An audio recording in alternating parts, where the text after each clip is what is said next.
close your eyes for a moment. Picture a small valley at night. The kind of night that settles over a rural place like a second sky, wide and dark and hung with more stars than any city ever sees.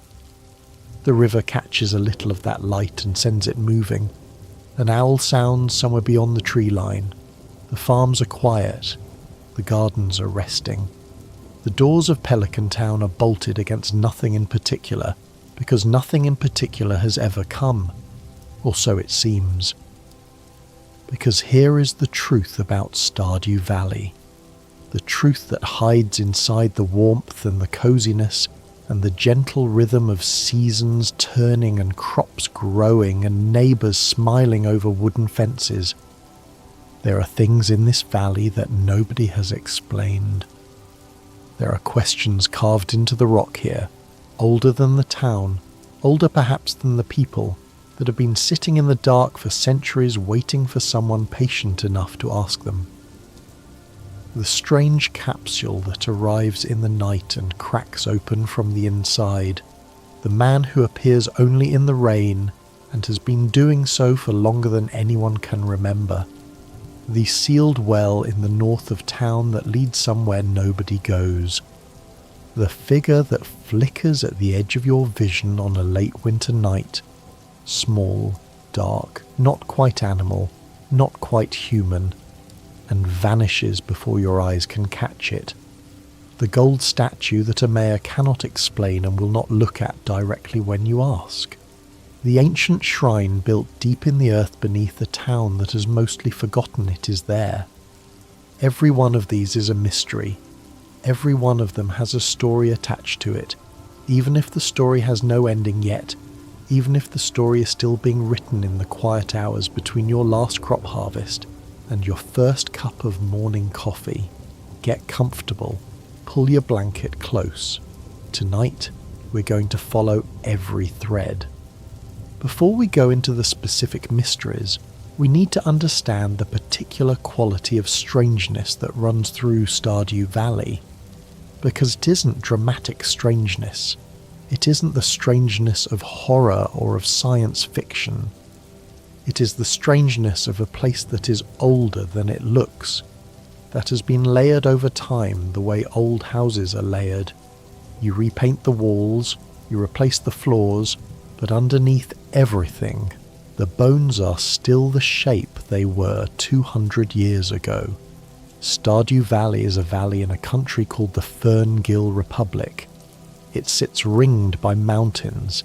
It has a town, Pelican Town, and that town has existed long enough that its oldest residents were born there, and their parents were born there, and their grandparents before them. The founding of Pelican Town is not a recent event. It is an event that sits far enough in the past that the founding documents are in the museum's archive and the founding family's names are carved into headstones in the Eastern Cemetery. Something was here before the founding. Something before that, and something before that. The valley has accumulated strangeness the way old places accumulate everything, slowly, layer by layer, until what sits on top looks ordinary, and what lies beneath is something else entirely. We begin underground. The floor of Stardew Valley sits on top of something vast. If you have spent time in the mines north of Pelican Town, the mines that descend through 120 floors before ending at the Skull Cavern entrance, you will have noticed something about the deeper levels that the upper levels don't share. The upper levels of the mine feel like a mine. Rock, some copper and iron, the occasional tunnel widening into a cavern. Standard geology, aggressive slimes. But as you descend, something changes. The architecture changes. The rock begins to show marks that were not left by natural forces or by any modern mining operation. Rune engravings on walls, regular geometric structures carved into the stone, sealed doorways with symbols above them, and scattered everywhere, but especially from around floor 40 downward, artifacts, not tools left by miners, actual artifacts, the kind that can be donated to Gunther at the museum, the kind that represent an intelligent culture with a history complex enough to leave records. 2 civilizations made these tunnels there. The first are the dwarves. In the game's lore, they are sometimes called the Smoluanu, which in their own language means something close to sky people, a name that suggests, despite their current underground existence, their origins or their mythology points upward. The dwarves are master craftspeople. Their technology, by the evidence of what survives in the museum collection, dwarvish helms, dwarf gauntlets, dwarf swords, is ancient and sophisticated, made of materials and using techniques that modern smiths cannot fully replicate. And crucially, the dwarves appear to predate not just Pelican Town, but any human presence in this region. The only living dwarf you ever meet is in the mine itself, on one of the deeper floors, past a stone wall you must blast through with a cherry bomb when you've found enough artifacts to understand their language. He is guarded, cautious. He communicates in dwarvish script, and you cannot understand a word he says until you've donated each of the 4 dwarf scrolls to the museum and had Gunther slowly teach you the language. When you can finally speak to him, what he says is worth the effort. His people are mostly gone, he says. The war destroyed everything. The war. He means the elemental wars.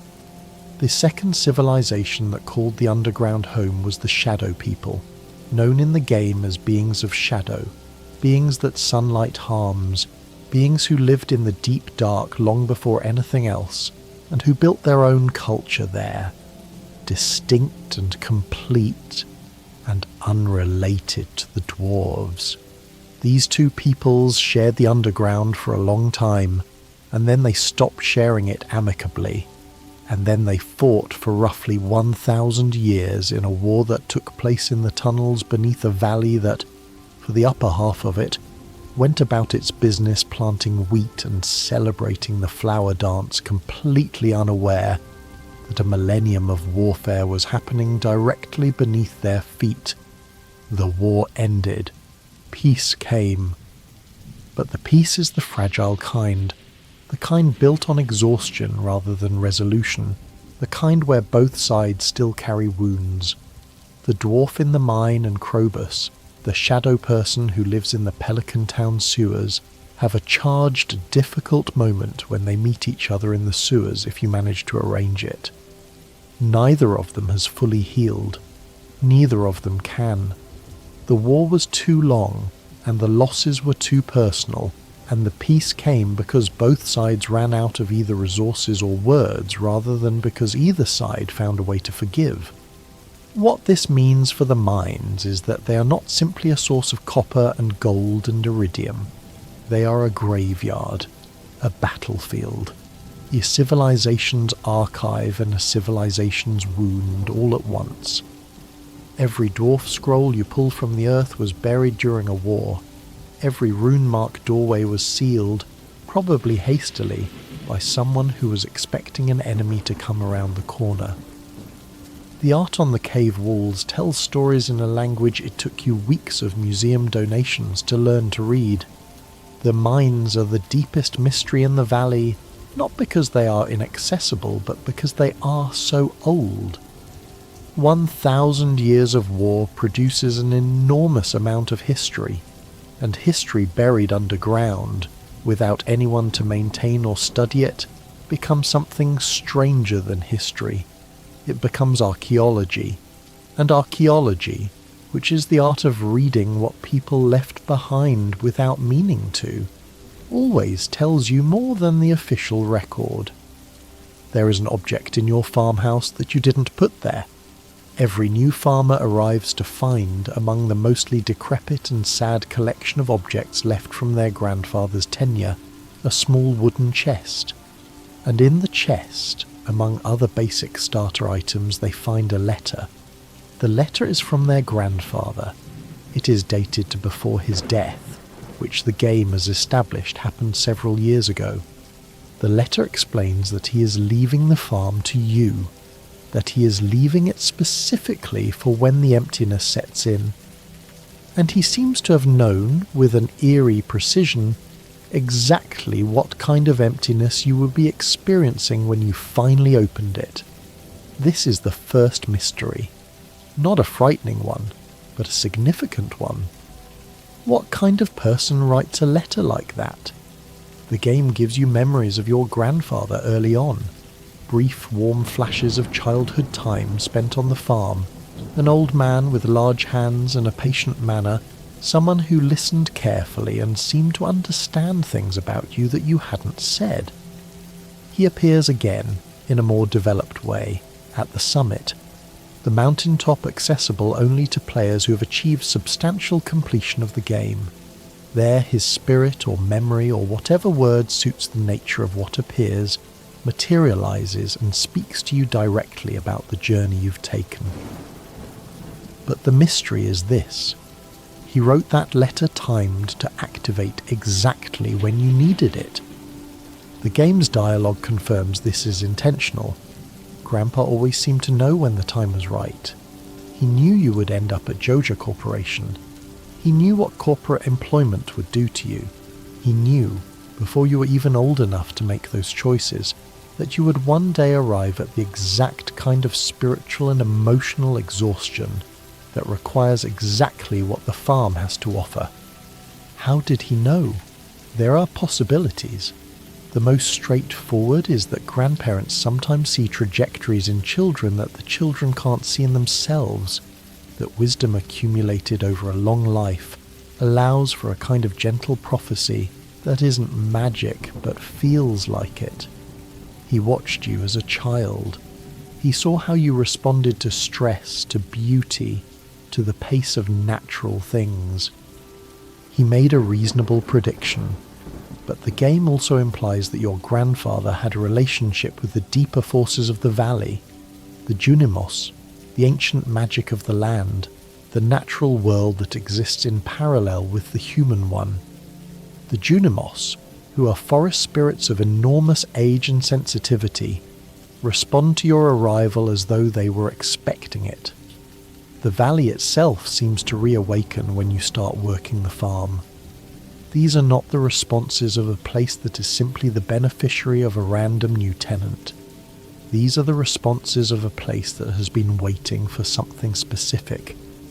Maybe your grandfather, who lived his whole life in relationship with that valley and that land, was simply the conduit for something larger. Maybe the valley chose the next farmer the way forests choose which trees to feed through their underground networks of roots. Maybe the letter was the least magical thing about what's happening, and all the truly strange parts are still underground, or in the air, or in the way the Junimos move toward you before you've even learned their names. We don't know. The game doesn't say. And that's exactly the right call, because some questions are better for staying open. On rainy days in Stardew Valley, if you walk to the eastern end of the beach, past Willie's shop, past the tide pools, to the rocky stretch where the mist curls in off the water, you may find an old man standing at the shore. He is the old mariner. He sells one thing, a mermaid's pendant, which is the game's engagement ring, the item you give to a romantic partner to propose marriage. He appears only when it rains. His shop exists at no permanent location. He has no house in town. If you ask anyone in Pelican Town about him, nobody mentions him spontaneously. He simply arrives at the water's edge when it rains, sells his pendant, and is gone when the weather clears. No one in Pelican Town can tell you who he is. The lost books scattered through Gunther's library contain, among their 21 volumes, references to a mariner figure, a man of the shore, someone connected to the sea in a way that is more than occupation. These references are brief and not entirely literal. They speak of him the way people speak of local legend, of a figure that has always been associated with this stretch of coastline, that parents mention to children, and children mention among themselves with the specific quality of something passed down rather than verified. How old is the old mariner? He looks old, weathered and still in the way of men who have spent lifetimes outdoors. But how long has he been appearing on that beach in the rain? The game implies it has been long enough that he is part of the fabric of the place rather than a newcomer to it. On Ginger Island, which is accessible only after completing the community centre and extending your operations considerably, there is a woman named Birdie who lives alone on the island beach. Her husband was a sailor who was lost at sea. She's remained on the island ever since, waiting in the way that certain kinds of people wait, not because they believe the waited-for thing will return, but because waiting has become the shape of their life. His ship went down. The sea kept him. Birdie describes her husband with details that match the old mariner. The coat, the connection to the water, the long seasons at sea. Players have noted the correspondence carefully, and while the game never directly confirms the connection, the overlapping details are too specific to be coincidence. The fisherman's coat, the manner of standing at water's edge, the sense of someone who existed primarily in relationship with the rain and the sea. If the old mariner is Birdie's husband, if the man who was lost at sea did not entirely go, but lingered at the shore, somewhere between the life he left and the one he couldn't return to, then his only saleable item being a wedding pendant takes on a weight that makes the ordinary act of purchasing it feel momentous. He cannot go back to Birdie. He cannot cross whatever boundary the sea placed between what he was and what he is. But he can help other people find each other. He can make one small contribution to the continuation of love in a valley that has its share of loneliness. The rain is when he comes because rain is the weather of grief, not the sharp grief, not the dramatic, acute kind, the quiet kind. The kind that settles in on grey days and stays through the afternoon and doesn't require anything of you, except that you acknowledge it is there. He is there when it rains. You can buy something from him if you want, and when the rain stops, he is gone. Let's talk about Mr. Chi. He is the most deliberately mysterious character in the entire game, which in a game that contains unexplained alien capsules and ghost mariners and children transformed into doves is a significant distinction. He's introduced through a trail of cryptic clues, a note inside the tunnel near the bus stop, written in a code that takes effort to decipher. A walnut lodged in the branches of what seems like an inaccessible tree, a locked door in the train station with no key and no explanation. If you follow the thread, if you decipher the code, retrieve the walnut, acquire the club card that opens the casino back room, you eventually meet Mr. Chi, or at least begin receiving his messages directly. He is formal, precise. He speaks with the particular economy of someone for whom language is a tool rather than an expression. He issues challenges. Reach floor 100 of the Skull Cavern without using the elevator, cook every recipe, achieve completion on the perfection tracker, and rewards excellence with a private currency called Chi Gems, exchangeable at his exclusive shop for items unavailable anywhere else in the game. He punishes cheating. This is the detail that most establishes his nature. If a player attempts to access the summit through an unintended shortcut, Mr. Chi materializes and addresses them directly. He knows what they tried to do. He is not angry, exactly, but he is unambiguous. The shortcut doesn't work because Mr. Chi is aware of it and has decided it doesn't count. His ability to monitor the player across all locations, across all activities, at all stages of the game is never fully explained. He is not shown using any particular magical apparatus. He simply knows. He seems to occupy the valley from a vantage point that is not quite in it but entirely aware of it, a perspective from above or from outside that gives him information no other character possesses. In one of his rarer personal disclosures, Mr. Chi tells you that he was once a boy, ordinary, unremarkable, and that at some point he made a decision to become something else. He doesn't elaborate on what that decision was. He doesn't describe the mechanism.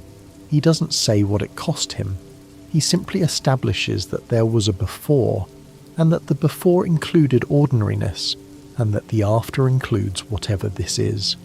An omniscient presence in a small valley who runs challenges for farmers and watches the progress of their lives with the careful attention of someone for whom the watching is its own kind of purpose. Who is he watching for? What does his watching accomplish? Is the documentation of a farmer's excellence, of their ability to fish well, cook well, mine deep, build relationships with every villager, going into some record? Is there something beyond Mr. Chi to whom that record matters? The game doesn't say. What the game does say, through implication, is that Mr. Chi finds the valley interesting. He finds the valley and its people and the work of building a life they're worth paying attention to. And whatever else he is, whatever strange transformation made the boy into this particular configuration of knowledge and watchfulness, that quality, finding an ordinary small-town farming life genuinely worth attending to, seems like a good quality to have. He is always watching. You're always being watched. The valley, if you think about it long enough, has at least two overlapping layers of surveillance. The natural world, which watches in the impersonal, continuous way that living things watch each other, and Mr.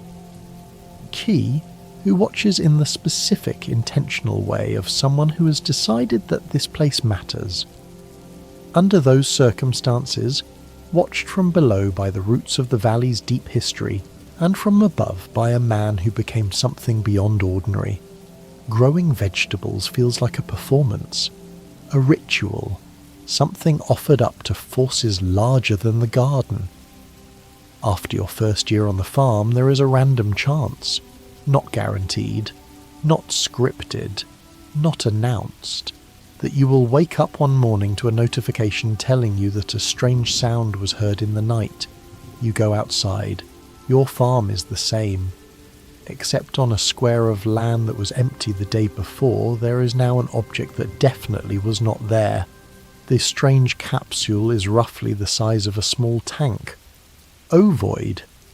Made of a material that doesn't look like glass, doesn't look like metal, doesn't look like anything available in the Ferngil Republic's known manufacturing catalogue. It is sealed. It is sealed from the outside by whatever system of locks or mechanisms whoever built it designed.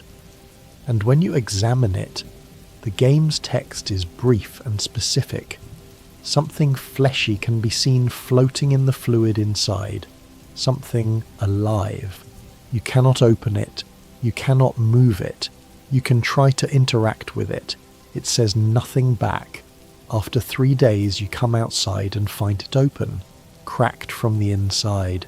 The capsule is broken from within, which means whatever was inside decided or was compelled or simply became ready and opened its own container. Whatever was floating in the fluid, whatever was alive in there, is no longer in there. It is no longer anywhere you can immediately see. The sound that accompanied its arrival into the farm, the deep, resonant signal described in the notification, is associated in the game's sound design with something travelling a very large distance. Not the distance of a truck or a train, a larger distance, a distance that doesn't have a good earthly reference point. On very rare occasions after the capsule breaks, you may see something while walking through Pelican Town at night. Near the bus stop, near the bridge to the beach, in the narrow gaps between buildings where shadows collect, a small figure, humanoid in the general area of its silhouette, dark, moving quickly close to walls and fences in the way of a creature that has learned or decided not to be seen. If you approach it, it flees instantly. It does not attack. It does not communicate. It leaves nothing behind. It is simply there, sometimes in the dark in your town. Nobody notices. Not Willie, who is up at odd hours near the waterfront. Not the wizard, who knows about most of the supernatural things in the valley. Not Mayor Lewis, who walks the town occasionally and notices everything that isn't his secret golden sculpture. Whatever came out of the capsule has found a way to exist on the margins of the town without anyone detecting it, which implies either tremendous intelligence or tremendous instinct, or both. The community as a whole remains oblivious. The capsule, once broken, just sits on your farm as a husk, evidence of something that arrived and departed and is now walking the streets of a small Ferngill Republic town that has absolutely no framework for understanding it. What was it? The game offers you no answer. A few things can be said with confidence. It was alive. It came from a significant distance. It travelled in a sealed container, and upon arrival it demonstrated enough agency to break free and enough awareness to hide. These are not the characteristics of a mindless creature. Whatever arrived in the night has a relationship with its own existence that involves intention. Where does it go? What does it do during the days? Is it watching the town the way the town watches each other? Trying to understand the patterns of a place it accidentally ended up in? Is it scared? Is it curious? Is it simply surviving? There is something almost heartbreaking in the image of it, if you sit with it long enough. A creature that was sealed in a container and sent somewhere. Whether it chose to be sent or was sent without its consent, the game does not say, and arrived in the middle of a quiet farming valley, and is now navigating a world it has no map for, moving close to walls in the dark, watching a town that doesn't know it's there, finding some version of a life in the margins of a world that wasn't made for it, like most of the people in Pelican Town actually, like all of us, in our own way. There is gold under the mayor's bed. This is not a metaphor. If you enter Mayor Lewis's house and search it, which becomes available after you've achieved a high enough friendship level that his house is accessible, you will, in a certain part of a certain room, find a golden statue. The statue depicts Mayor Lewis himself. It is large, it is gold-plated, or possibly solid gold. It is sitting in his house, and he has not mentioned it to anyone. If you turn this statue into the lost and found box in the town square, treating it as found property, it disappears from Mayor Lewis's possession, and you receive 750 gold pieces in your mailbox. The statue's provenance is never explained. Its origins are unknown. The mayor's decision to keep a large gold self-portrait statue in his house and tell nobody about it is a detail the game places before you and then leaves entirely without comment. This by itself is not necessarily the most significant mystery in the game's roster. Powerful men have indulged their own portraits throughout human history. But Mayor Lewis is a man who is simultaneously very concerned with his public image and secretly maintaining a romantic relationship with Marnie, the rancher who lives at the south end of the farm road. This relationship is described as secret. Marnie has a purple lingerie item in her lovelock chest that she becomes extremely embarrassed about if you find it, and Lewis is extremely concerned that his affair with Marnie not become public knowledge. Why? He is a widower. Marnie is a widow. They are both consenting adults in a small town. The relationship would be, by most measures, unremarkable, and yet Lewis treats it as something that must be hidden, that must not reach the ears of his constituents, as if the revelation of it would do irreparable damage to his political standing. The gold statue, the secret romance, the persistent sense that he is managing several versions of his public presentation simultaneously. Together they build a picture of a mayor who is not simply an authority figure, but a man with a complicated relationship to his own image. He loves the valley. He wants to be seen as its devoted servant.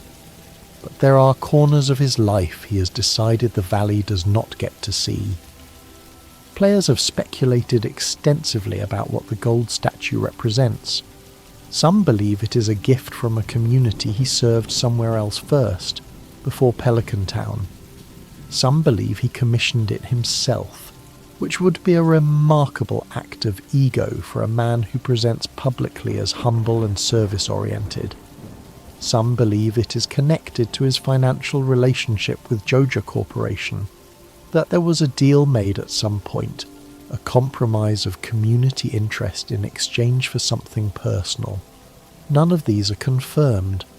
The statue simply exists, and then disappears if you choose to report it, and Mayor Lewis's face when he realises it's been found and turned in is one of the funnier quiet moments in a game full of quiet moments. But the laughter is a little uneasy, because you don't actually know what it is, and he doesn't volunteer the information, and in a town where most secrets eventually come out if you're patient enough, the mayor's gold statue remains stubbornly itself, a question shaped like a man. The witch is never given a name. She's referred to as the witch. She lives in a swamp accessible through secret tunnels in the forest. Tunnels you can only enter after you've seen enough of the wizard's tower, after you've built a friendship with the one man in the valley who knows how to navigate these specific channels of old magic. Even then, the entrance to the swamp is guarded by a goblin who will not move from his post. You don't defeat the goblin. You can't threaten him into moving. You feed him. You give him a void mayonnaise, an egg product from a void chicken, which is itself a creature made from the dark eggs that come through unusual channels, and the goblin, who has been standing in the rain on a bridge for what you gather has been quite a long time, takes the food and eats it and moves aside. He had a hunger that nobody had thought to address. The witch never speaks to you directly. She has been aware of you for some time. She sends ravens. She knows about the farm. But when you enter her hut, she is not there. What is there is the evidence of her. 3 dark shrines. The dark shrine of memory allows you to erase a former spouse's knowledge that you were married, to wipe the wedding from their mind, start fresh, as if it never happened. The cost is the bear's knowledge, a late-game item. You are buying selective amnesia for another person. The shrine makes this possible and does not comment on whether you should. The Dark Shrine of Night Terror addresses a specific late-game fear, Haunted Skull. After visiting the witch's hut, there is a chance during the night that a haunted skull will appear in your bedroom, and the game plays a frightening sequence before you wake. The shrine lets you pay to make this stop, to buy peace from something supernatural that entered your domestic space without asking. And the dark shrine of selfishness. This is the one that stays with you. Offer it a prismatic shard, one of the rarest items in the game, a rainbow-coloured gem that appears only in the deepest, most dangerous parts of the Skull Cavern and in meteor strikes, and your children will be transformed into doves. The game does not soften this. Your children, if you have them, become white birds who fly out the window of your farmhouse and are gone. The game does not stop there. Sometime after you use the Dark Shrine of Selfishness, you may answer your farm telephone. Through the static, a voice, or several voices. The quality of the sound is distorted in the way that things are when something has been transformed significantly, and what remains is still trying to use human communication systems. One letter at a time in a sequence that takes just long enough to be deeply uncomfortable. Y, O, U, H, A, V, E, F, O, R, S, A, K, E, N, U, S. You have forsaken us, and on the 26th of fall, if you turn on your television, a channel appears that is not part of normal programming. A cursed ancient doll appears on screen and then physically exits the television and attacks you in the witch's hut. The witch built consequences into the shrines, not curses exactly. She didn't seal harm into them to punish whoever used them. She built weight. Every dark choice has mass in the witch's understanding of the world. You made a choice. The world will hold that weight even if you'd prefer to set it down. The doves will find the phone lines. Something was done, and the valley's memory is longer than yours. This is perhaps the witch's most important characteristic. She believes in accountability. Her anger at the wizard is not simply personal. It is the expression of a worldview in which actions have consequences that cannot be negotiated away. She cursed him into his tower not as revenge but as reminder. Every morning he wakes in the tower is a morning he knows specifically what he chose. The curse doesn't let him forget. The witch is a figure of extraordinary power who has every reason to be purely destructive, and has instead built an elaborate ethical architecture into her magic, a system in which the dark things you can do are available but never consequence-free. She is not a villain. She is a reckoning. Something important needs to be said about the statue of the old king in the mines.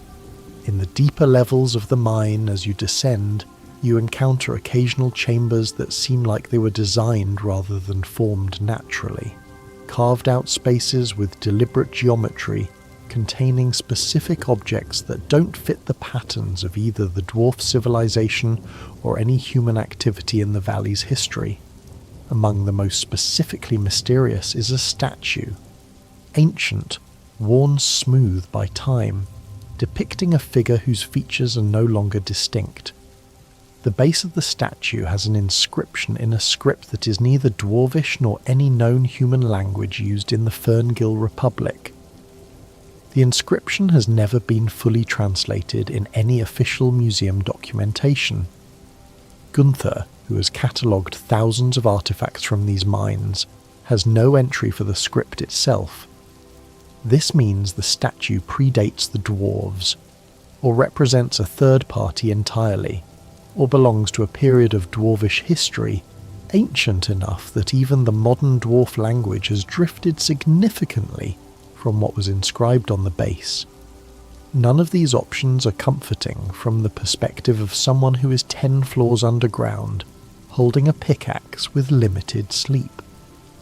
The wizard, who has spent his life studying the valley's supernatural layers, acknowledges that certain things in the mines predate his knowledge entirely.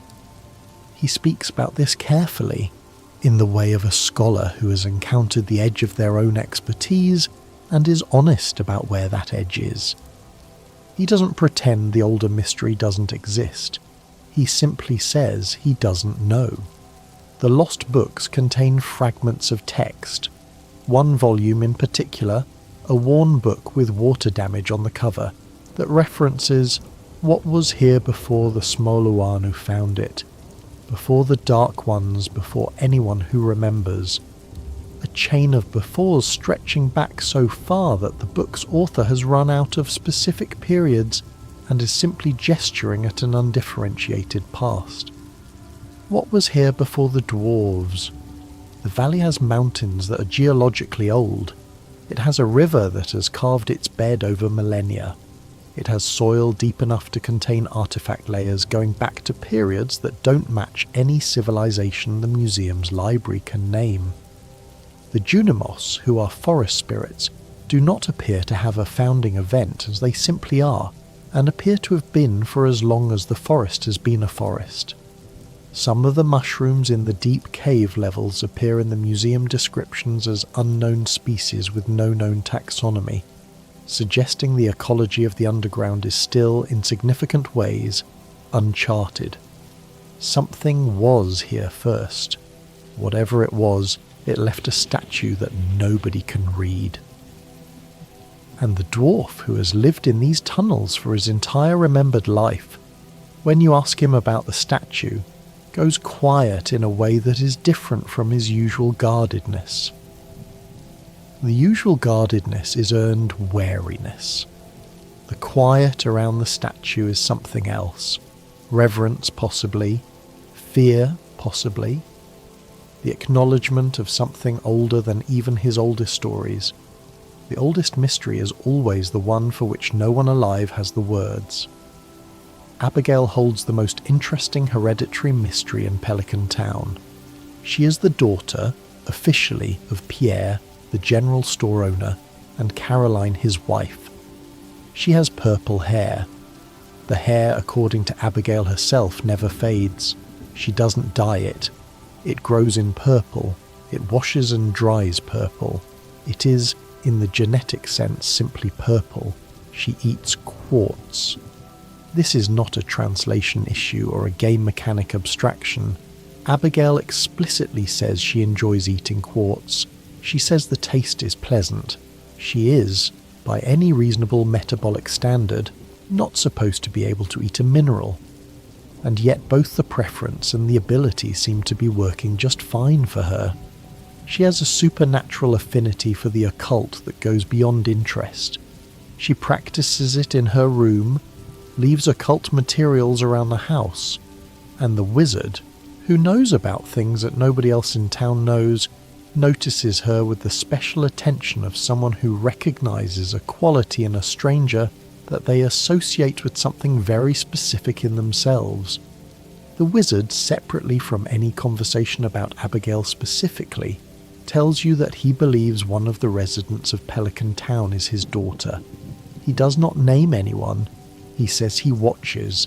He says he cannot ask directly. Caroline, Abigail's mother, reveals to you in confidence that in the early years of her marriage, before Abigail was born, she used to take long walks alone. Walks that led, reliably, through Cindersap Forest and past the Wizard's Tower. She says she stopped when she realized Pierre would be upset. She says the visits were nothing. She says she and the wizard were simply neighbours. The wizard has purple hair. The game never confirms this lineage. It never has a character say the words. But it has laid every piece of evidence available for you to arrange and reach your own conclusion. And the conclusion the evidence points toward is the one that the game has been carefully constructing through 3 different characters' dialogue across 3 different friendship tracks. What is most interesting about this mystery is not the parentage itself, but what it explains. Abigail eating quartz, Abigail's hair, Abigail's occult sensitivity that reads not as affectation, but as actual perceptive ability. The wizard's magic, whatever its source, has transmitted itself into the next generation in ways that are biological and not symbolic. Abigail is not simply interested in the supernatural. She may be made of it. Partly. Pierre suspects. He has said in his unguarded moments that he wonders about her. Caroline guards the old story carefully, keeps her walks to herself, frames the wizard as simply a neighbour. And Abigail, who has grown up in this family with purple hair that won't fade and a taste for minerals, has apparently no idea that the strangeness of her nature has a specific explanation waiting in a tower at the edge of the forest. The secret lives in the house with all of them, unnamed, unspoken, sitting between the family dinners and the store hours and the festivals, maintained by the careful silence of adults who have decided that some things work better as silences. That, too, is a mystery. the mystery of why we protect ourselves and the people we love with not saying. The Junimos are the mystery that sits at the centre of the game's whole structure. They are described as forest spirits, ancient entities of the natural world, beings whose connection to the living processes of the valley runs so deep that they are less distinct from the forest than they are an expression of it. They appear in old children's literature preserved in the game's library. They appear in a fictional children's television show, referenced in dialogue. Adults in Pelican Town discuss them the way adults in most modern societies discuss the kind of being that exists between fairy tale and faith, with a gentle condescension that stops just short of flat denial, because flat denial would be too certain, and something in them isn't quite certain enough. Only the player can see them clearly in the community centre. When Mayor Lewis finds out the player is interacting with something in the old abandoned community centre, the building the town has given up on, a place so thoroughly written off that Joja Corporation has already submitted plans to convert it to a mega development warehouse. His conclusion is a rat problem. He cannot perceive the Junimos. He looks around the same room where small, glowing, round beings are actively living their lives, and sees emptiness, and possibly some evidence of rodent activity. The wizard can see them. He has a framework for them. He understands the old magic they represent and can translate the scrolls they leave. He is the translator between the player and the Junimo's written language. But even the wizard relates to the Junimos from a respectful distance, as though they are something he knows about more than something he knows. The Junimos moved into the community centre when it fell into disrepair, and this is the crucial thing. They didn't perceive themselves as squatters. They came because the community centre sits on land that belongs to the valley's oldest natural community, and when the human activity that balanced the natural and the built gave way to pure abandonment, the land called its own back. The Junimos are not in the community centre despite its emptiness. They are in it because of it, because something that had once been in partnership between the human and the natural had become exclusively empty, and the forest moved in.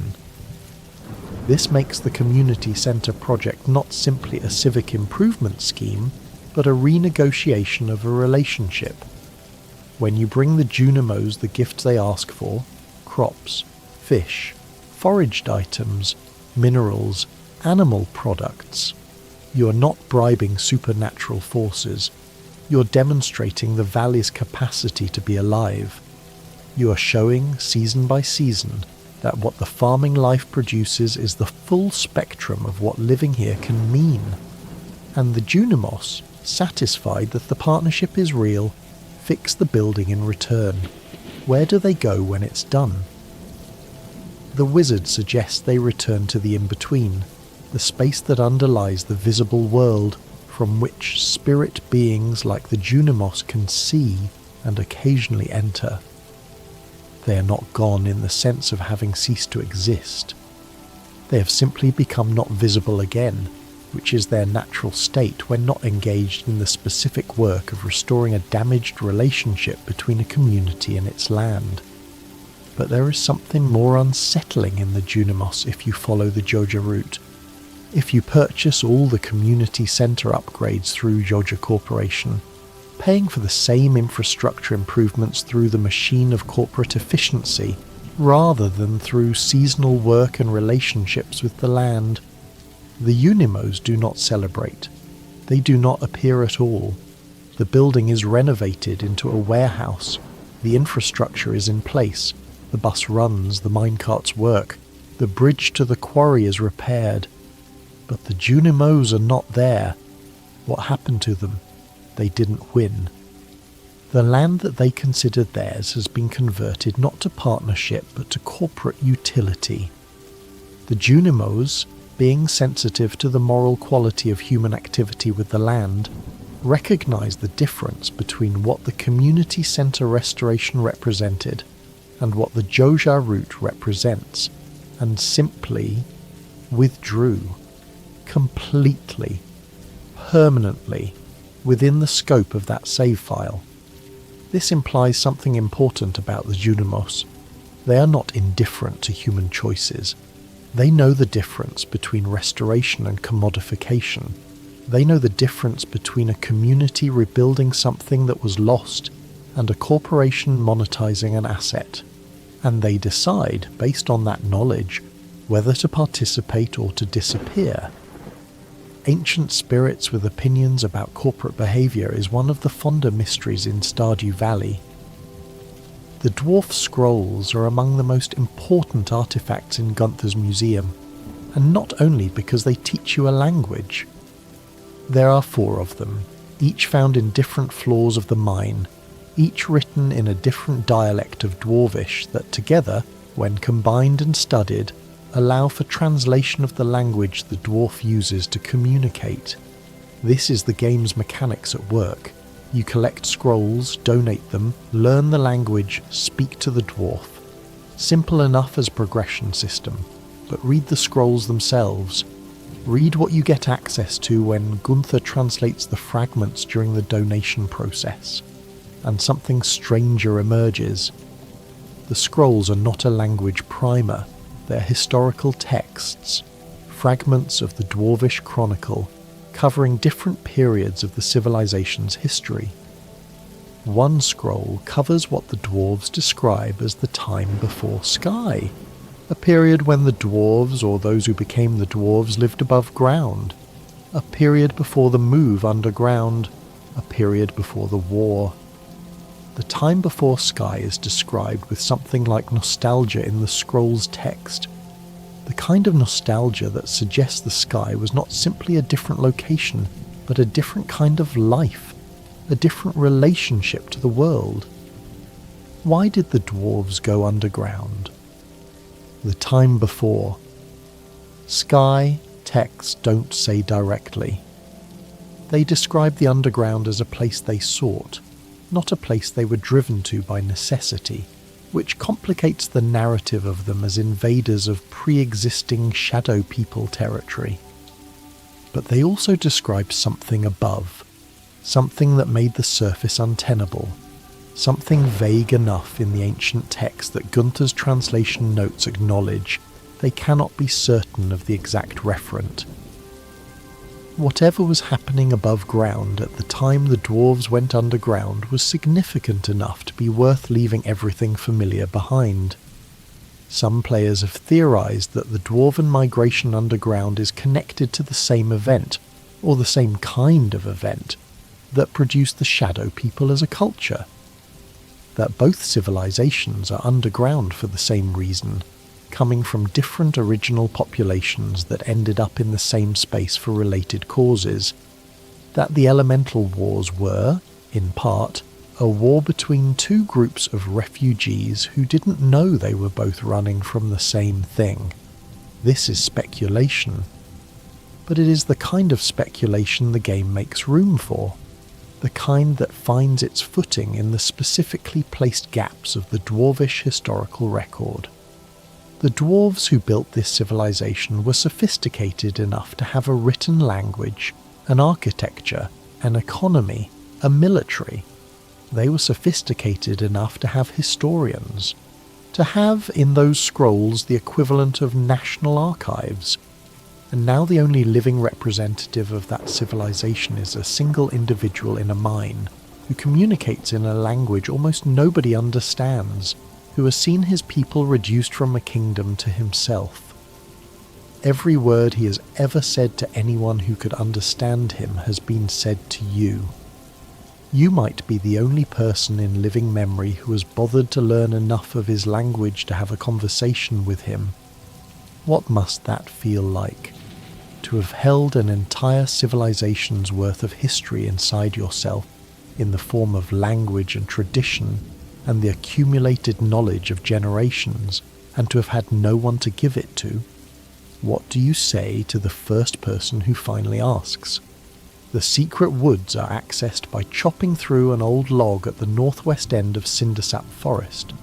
a log that blocks the path in early game until your axe is iron grade or better.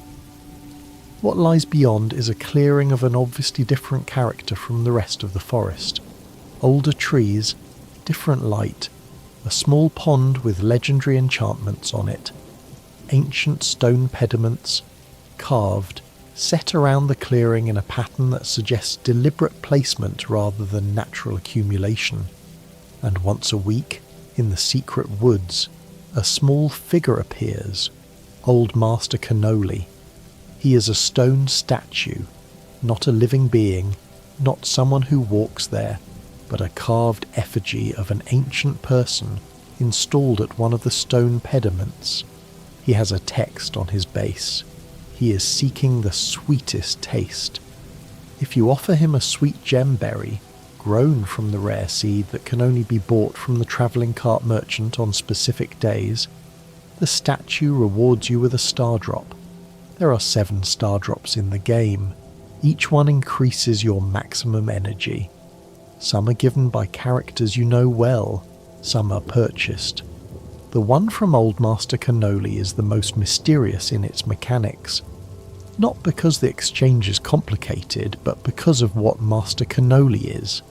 He is a statue that reacts to an offering. He is a memorial that has retained enough of its purpose to respond to the correct gift. The rare seed, which can only be obtained through the travelling cart, grows into the sweet gemberry, which is not a regular crop. The plant is enormous. The berry is enormous.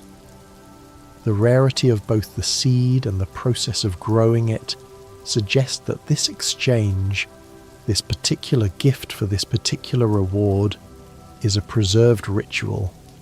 Something that was once a regular feature of worship or tradition in the secret woods has been reduced to this: a stone figure, a rare seed, a berry you offer to memory. Who was Master Canoli? The game does not say. The stones around the clearing predate any human record in the valley. The wizard, when asked about the secret woods, says the area is ancient and its history is not part of any written account he has access to. Gunther has no museum entry for the stone pediments.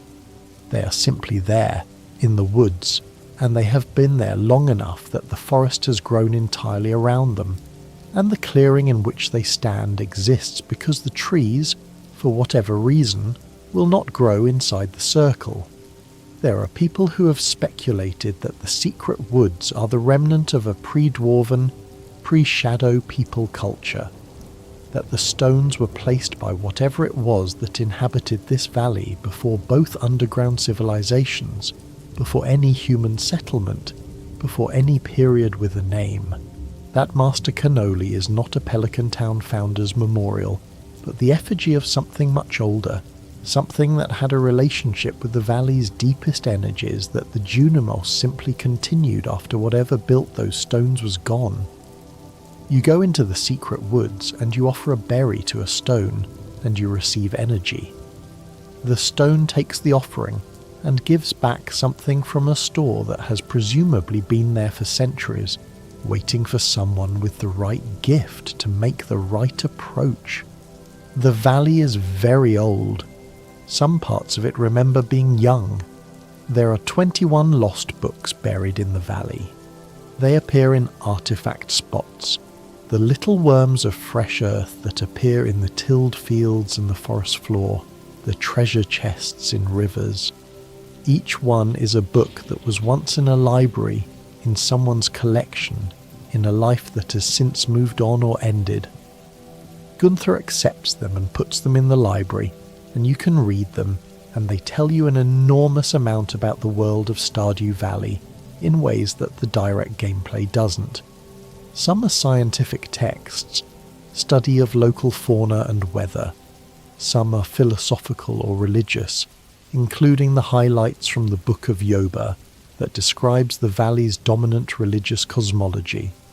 A creation story in which a primordial light generates a seed that falls into void and becomes the world. And some are stranger. There is a personal journal among them, water damaged, with a cover that has been repaired twice.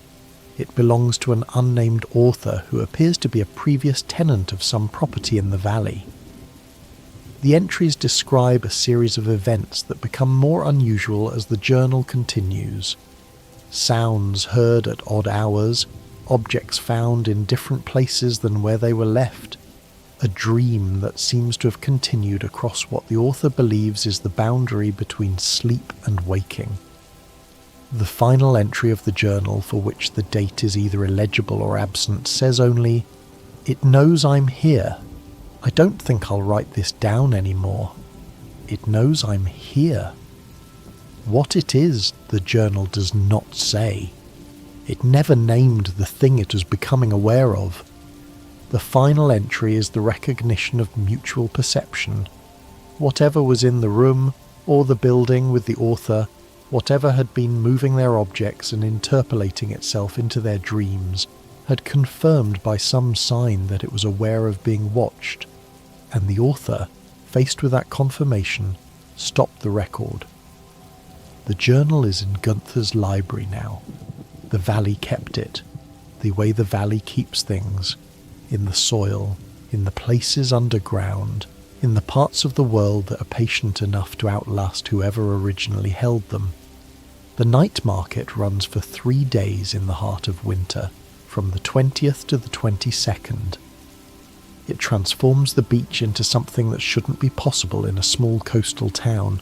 Lanterns strung over the water, boats arriving from places not normally connected to Pelican Town, a fortune teller who reads cards in a tent at the edge of the dock, a submarine that takes you beneath the surface of the water to fish in the bioluminescent deep.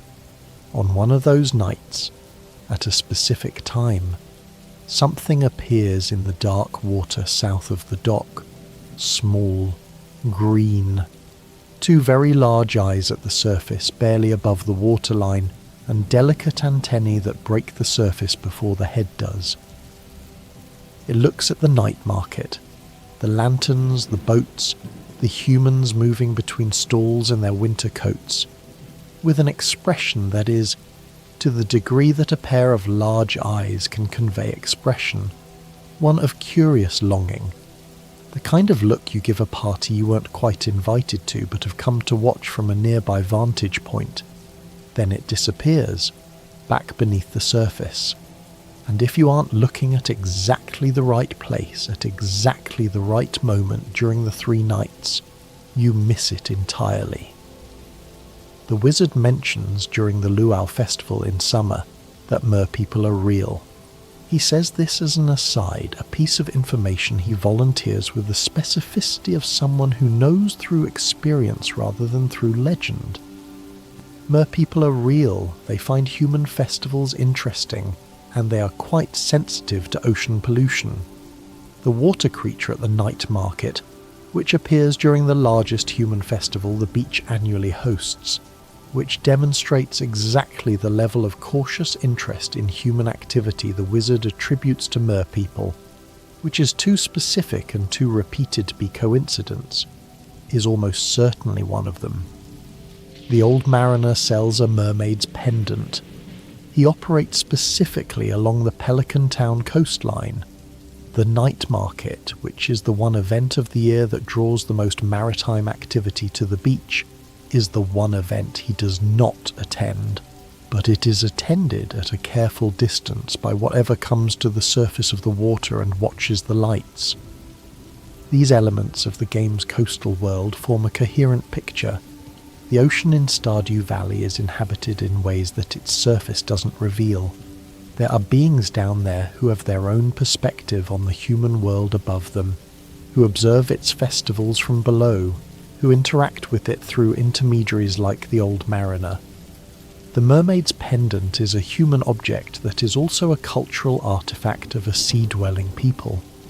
The old man who sells it stands at the boundary between the human world and the ocean world, which is, depending on what he is, either his profession or his nature.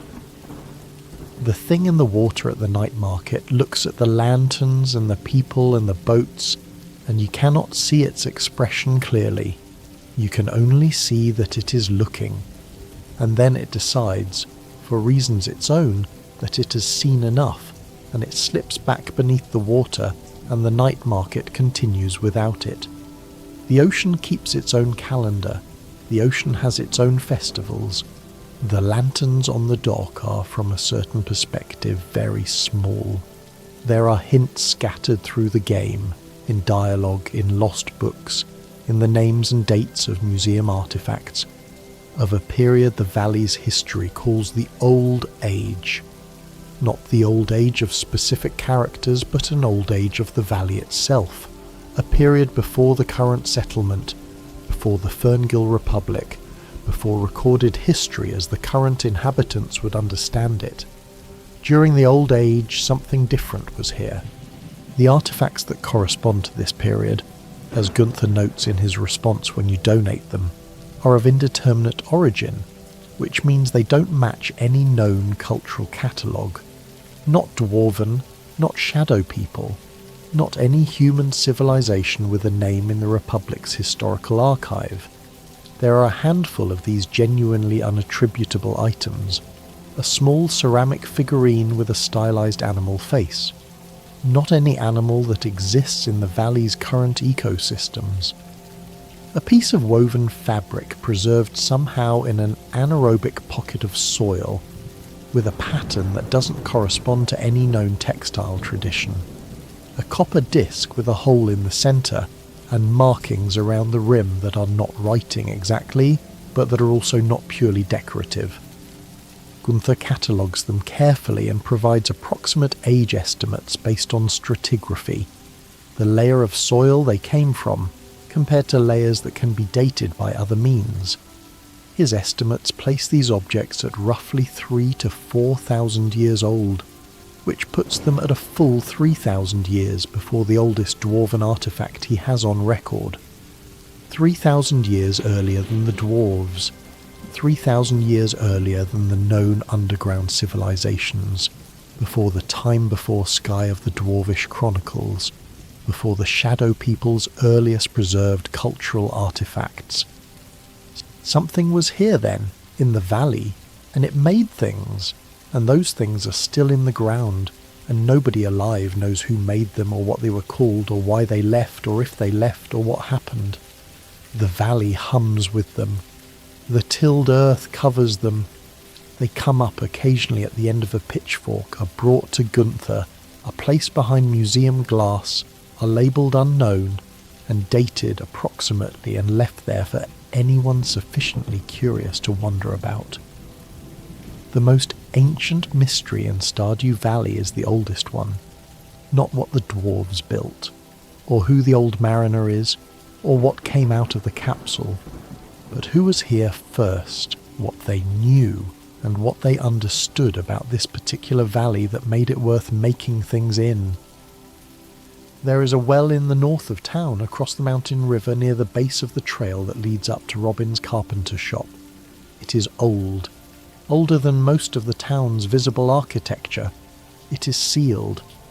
Not temporarily sealed, not sealed for maintenance, but sealed with the kind of permanence that suggests the sealing was deliberate and was meant to last. Nobody in town mentions the well. If you ask around, which requires catching the right opportunity, finding a conversational angle that opens a topic they'd normally keep closed, the older residents will acknowledge it, and then deflect with a specific quality of deflection, not ignorance, but practiced avoidance, like they know something and have decided not to know it anymore. The wizard, who lives further from town and whose relationships with both the supernatural and the community's shared secrets are more honest, says that wells can be more than wells. That a sealed well in an old place is sometimes sealed for the same reason old doors are sealed, not because what's inside is gone, but because what's inside should stay contained.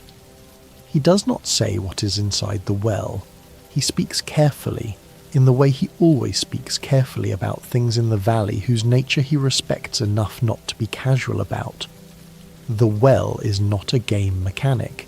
You cannot interact with it in a way that progresses any questline or unlocks any content. It simply exists at the north end of town, sealed and old, and the older residents of Pelican Town know about it and do not discuss it, and the wizard knows about it, and discusses it only with the specific care of someone who has thought about it a great deal. Everything in Stardew Valley that matters is either buried or sealed or both. The ancient civilization is underground. The witch is in a sealed swamp. The Hollow Knight, no, wrong game. But the principle holds. What a place considers important, it protects, usually by putting something over it and hoping that over time becomes forever. The sealed well will presumably stay sealed, and whatever is in it will stay sealed there, in the dark below the old stone, while the town above it celebrates the Bean Festival and the Egg Festival, and the Festival of Ice and the general business of small town life. Patient, in the dark, aware that someone eventually will come by and wonder. There is a woman in the Calico Desert who has not seen another person in what may be a very long time. Her name is Sandy.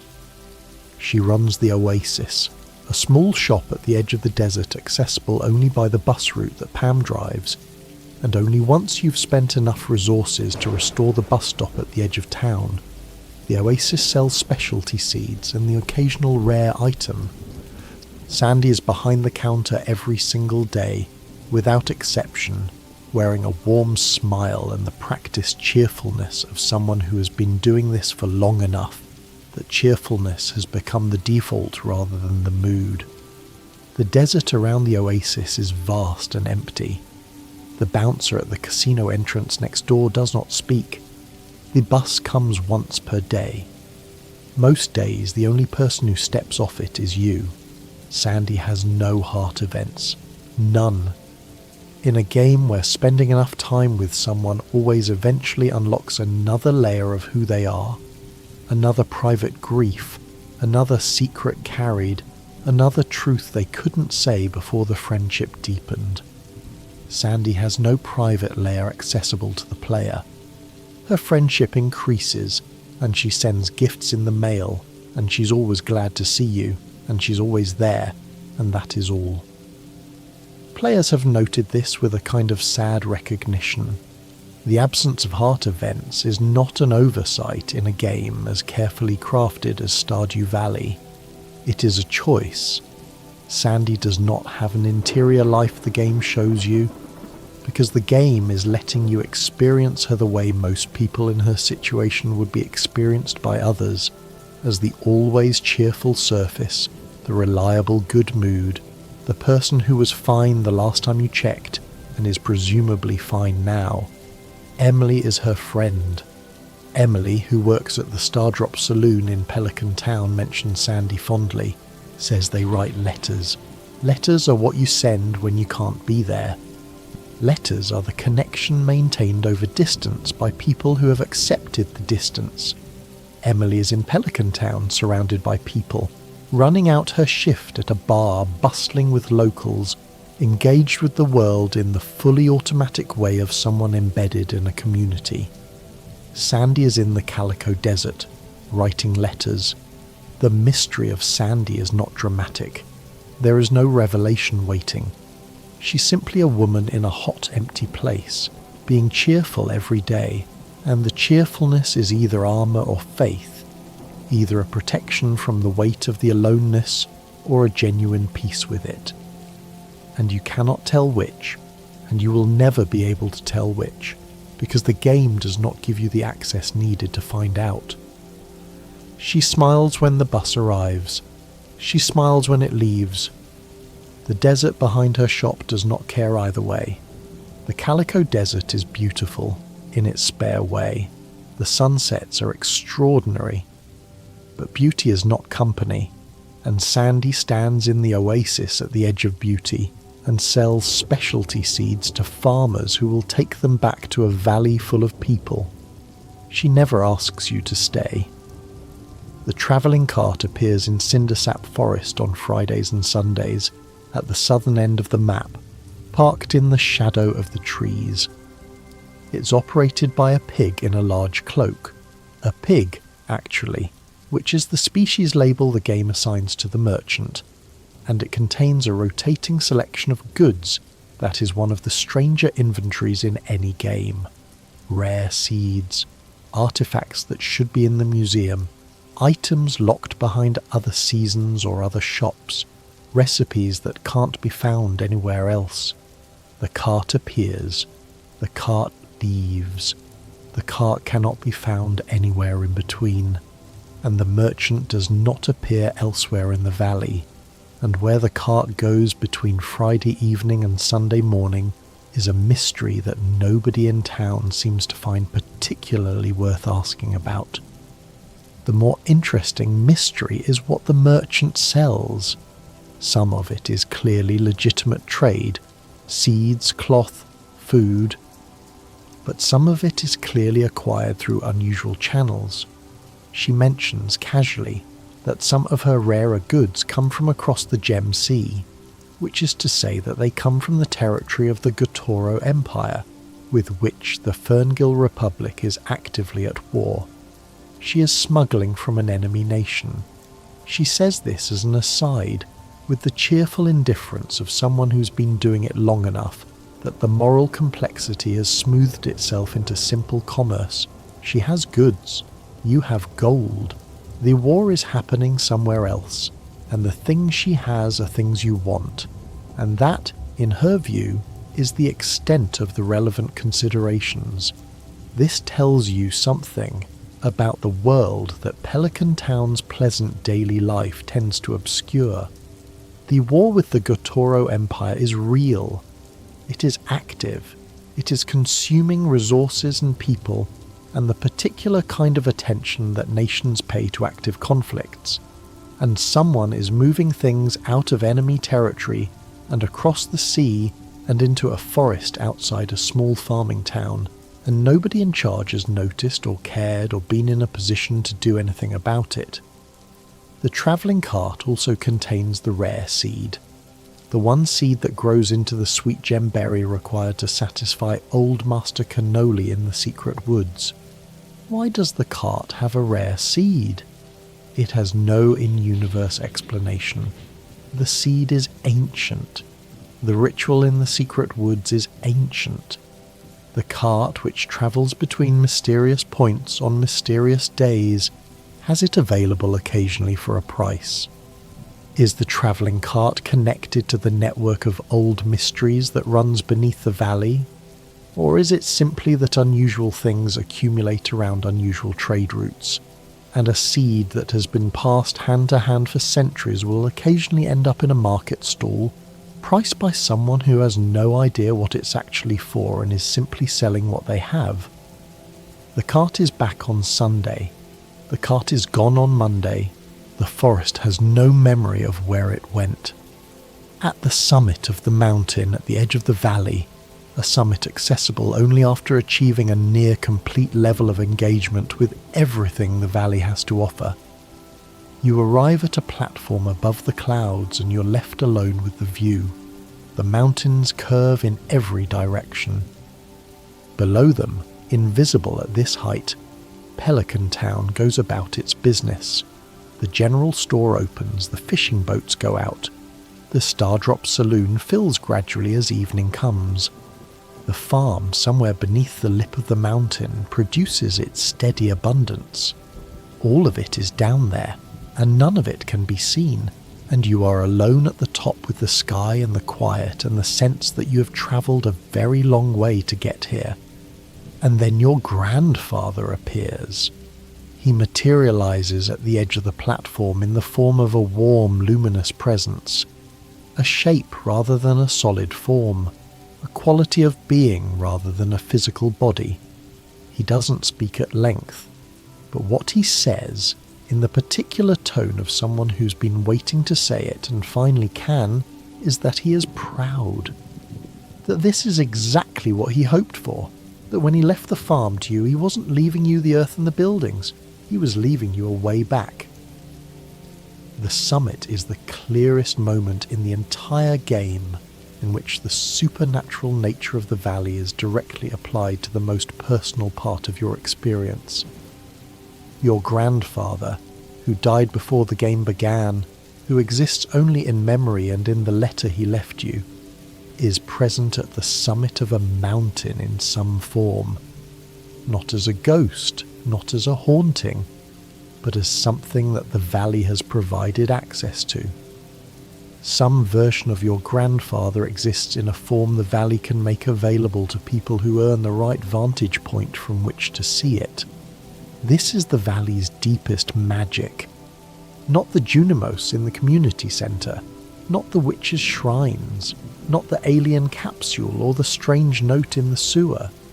The deepest magic is the specific, personalised one, that a person who loved this valley and lived in relationship with it doesn't entirely stop being available to the people they loved, that the valley acts as a kind of preservation, the way soil preserves seeds and artifacts and bones, holding them past the time when they were alive, keeping some essential quality of them accessible for the moment when the right person comes to the right place and looks in the right direction. Your grandfather knew. He knew the valley could do this, the way people who live their whole lives in relationship with a specific piece of land always know the things that land can do. He knew you would come, he set things in motion, and here at the summit, with the clouds below and the sky above and everything you've built invisible beneath the mountain, he tells you that he was right. It is one of the most quietly extraordinary moments in any game, not because it is dramatic, because it is intimate, because the mountain, the sky, the view, all of it is in service of one person telling another person that they did well, that they came back, that the way back was always there, waiting for them specifically, built by the hands of someone who loved them enough to think about the future they couldn't see yet. The skull cavern is not the same kind of place as the mines. The mines have a bottom. Floor 120, reached by descending through rock and fighting through slimes and bats, and the mechanical remnants of whatever was down there before the dwarves built their civilization over it. The mines end to door. On the other side of the door is the skull cavern entrance. The skull cavern has no bottom. You descend. You go through 100 floors, 200 floors, 300. The enemies grow more dangerous with each level. The geology shifts. The colours of the rock change, and the darkness deepens. Floor 100 is achievable in a single day if you are well prepared. Special bombs can accelerate descent. Excellent equipment can manage the increasingly severe creatures.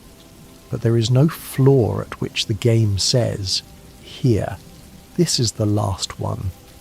Here is what was at the bottom," because there is no bottom.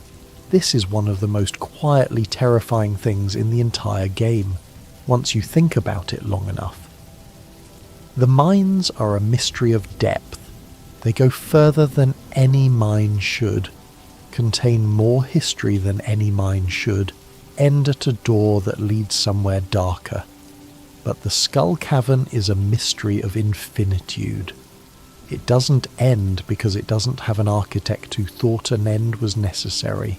Whatever made the skull cavern made it as something that goes as far as it needs to go. The skull cavern is located in the Calico Desert. The desert, which occupies the far west of the accessible world, is itself a region of old power. The Walnut Room at Ginger Island also operates under principles connected to the desert's magical structure, and the casino that sits next to Sandy's Oasis is permitted by the Ferngill Republic on the basis of a law that feels vaguely ceremonial, as if the permission was granted to acknowledge the desert's status as a place that operates on its own terms. Mr. Chi watches the skull cavern closely. One of his hardest challenges is to reach floor 100 without using any of the staircase items that allow artificial descent. His attention is specifically on the cavern, in a way that it isn't on the mines. He doesn't particularly care how deep you go into the conventional mine. The skull cavern is different. It is being observed. The iridium deposits that appear deeper in the skull cavern are the rarest metal in the game. They are also based on museum artifact notes and the wizard's passing comments on materials, not native to the Ferngil Republic's known geological strata. The specific chemical signature of iridium ore from the skull cavern doesn't match any other mineral deposit the local geology produces. The skull cavern goes infinitely down. It contains metal that shouldn't be there by any ordinary geological process. It is watched by Mr. Chi. It has a skull motif at its entrance, not as decoration, but as a label, the way a warning is a label. Whoever built the entrance labelled it with the universal symbol for mortality, which either means the builder wanted you to know the cavern was dangerous, or wanted you to know the cavern was associated with death in a way that went beyond simple danger. Maybe it doesn't go down at all, in the conventional sense. Maybe the skull cavern descends through something that isn't geography. Maybe the iridium is there because the skull cavern is a place where the rules of the valley's geology have been suspended, and what lies at its theoretical bottom is in a completely different register from where its entrance sits in the calico desert sand. The desert smiles, sandy smiles. The casino lights blink on at sunset. Somewhere below the dull rock of the cavern entrance, something goes on going, generation after generation, floor after floor, into a darkness that nobody has ever reached the end of. No one knows what's at the bottom because no one has ever been to the bottom. It is possible no one ever will. There is an island that Pelican Town doesn't know about. Ginger Island sits somewhere in the waters beyond the Calico Desert, not reachable by the road that Pam drives, not accessible from any dock in the Ferngil Republic's coastal system. Willie, the town's fisherman, knows about it. He has a boat in the cave south of his shop. The boat is in terrible condition. Once you help him repair it, it becomes the only way to reach the island, which means that for years, for the entire lifespan of Pelican Town as a functioning community, this island sat accessible only to birds and the sea, with a child on it who nobody knew was there. The island is tropical in a way that makes no geographic sense for the Ferngil Republic. The rest of the world you've been living in is temperate. Spring and summer and fall, and then genuinely cold winters, snow on the paths, ice in the pond. Ginger Island has palm trees and perpetual summer, a volcano, parrots that carry golden walnuts in their beaks and speak to each other with what may or may not be language in the conventional sense. The birdie who lives on the beach has adapted to permanent warmth in the way that people adapt to places that choose them rather than places they choose. The island is ancient. The stone structures in its interior, the island field office, the dig sites, the carved stone altars in the jungle, predate anything on Ginger Island's surface that the current inhabitants put there. Someone built here before. Someone lived here and built permanent things and then was gone, or became something else, or perhaps became the island itself, because Ginger Island has a nature that feels less like a location and more like a presence. The parrots behave with too much intention. The golden walnuts hidden in specific places throughout the island feel arranged rather than deposited. The volcano, which is active, which is dangerous, which contains its own complex geography of forge rooms and lava fish and fire spirits, has been navigated in a way that suggests it was navigated before. The paths through it are too deliberate. At the top of the volcano, through layers of heat and combat, and the specific careful movement of someone navigating somewhere that will actively destroy them if they stop paying attention, there is a forge, ancient stone and burning light, the ability to enhance tools and weapons in ways that regular Pelican Town infrastructure cannot match.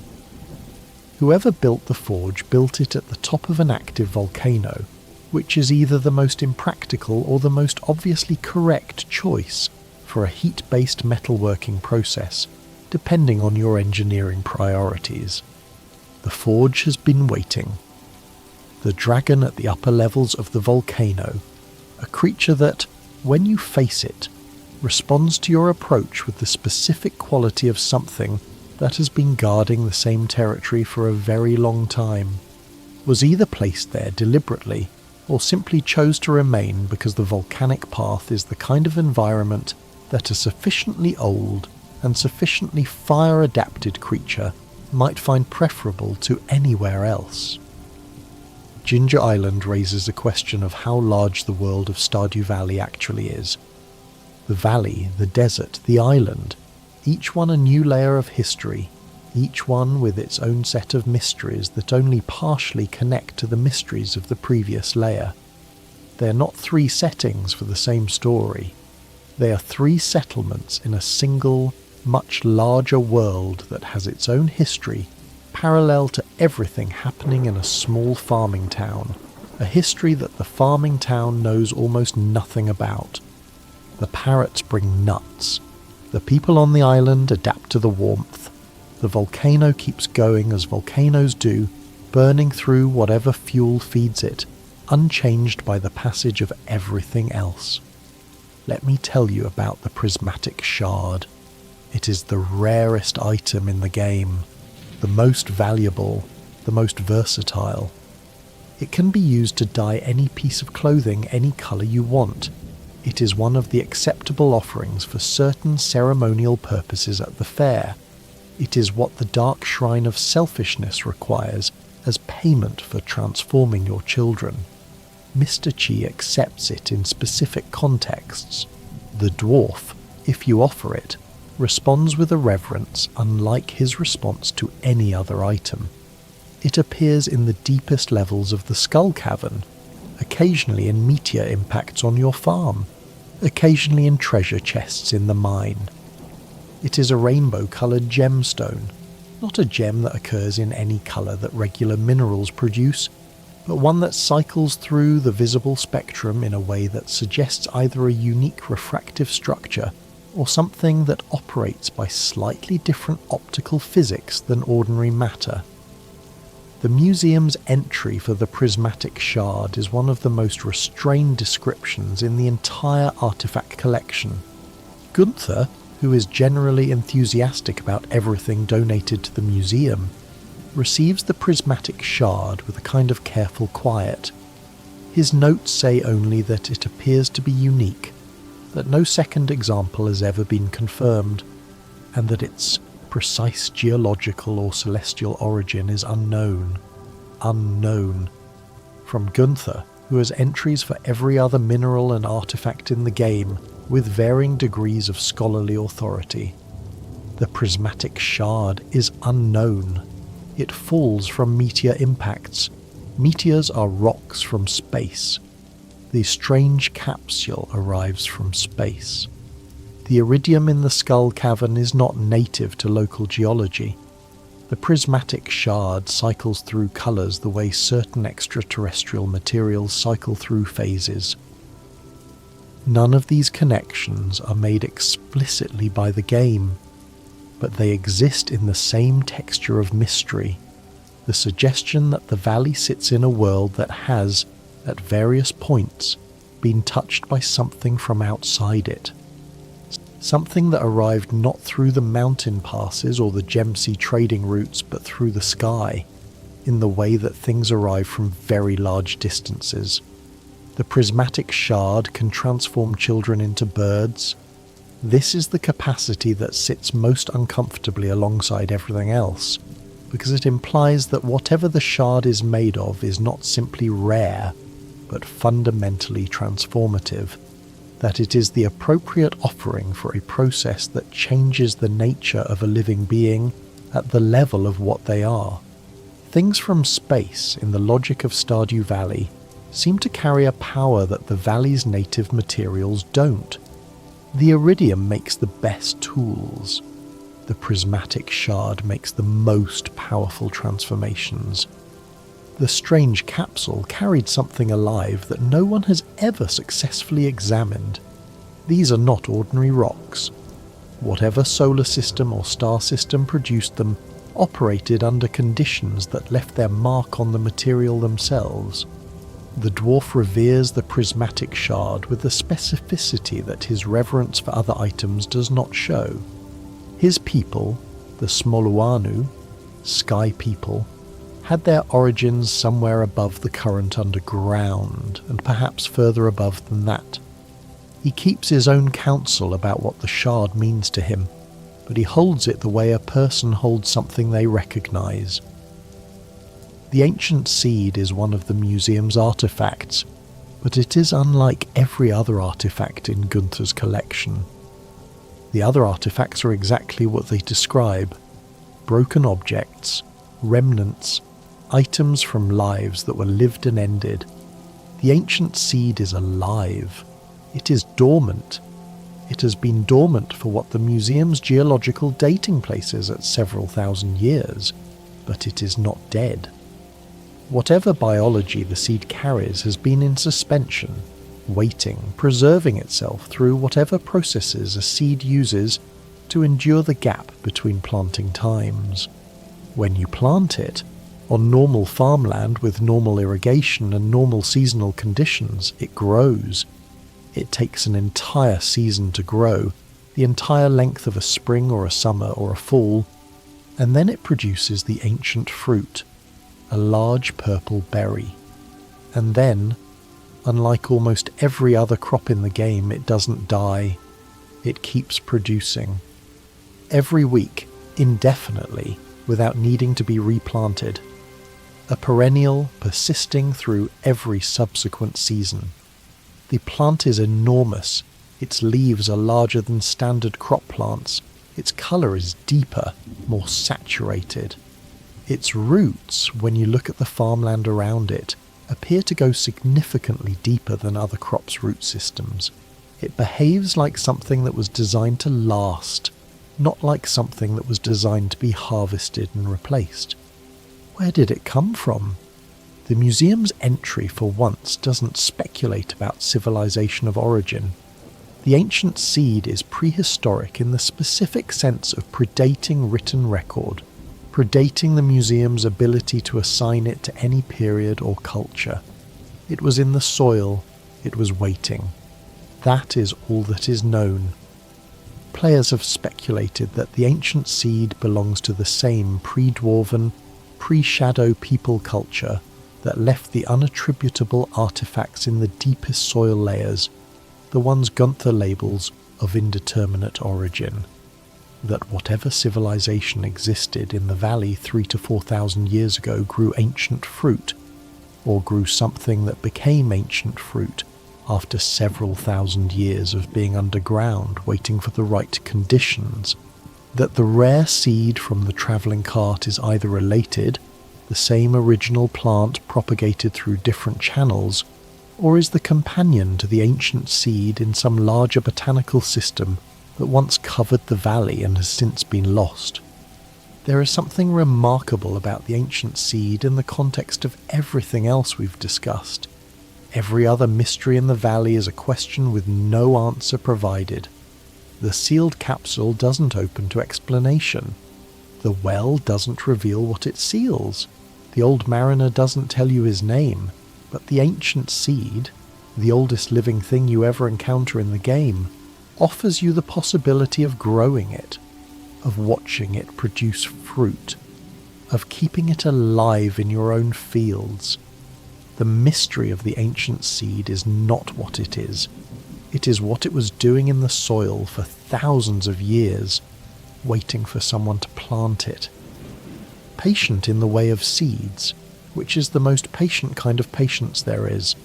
Not the patience of choosing to wait, but the patience of being built to wait, of having no alternative to waiting and finding that this is fine. Your fields will grow the oldest living thing in the valley. You will harvest it every week.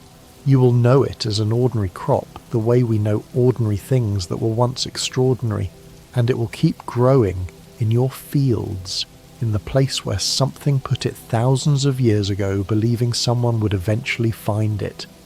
This is not the worst thing a seed can be. Let me tell you about the mannequins.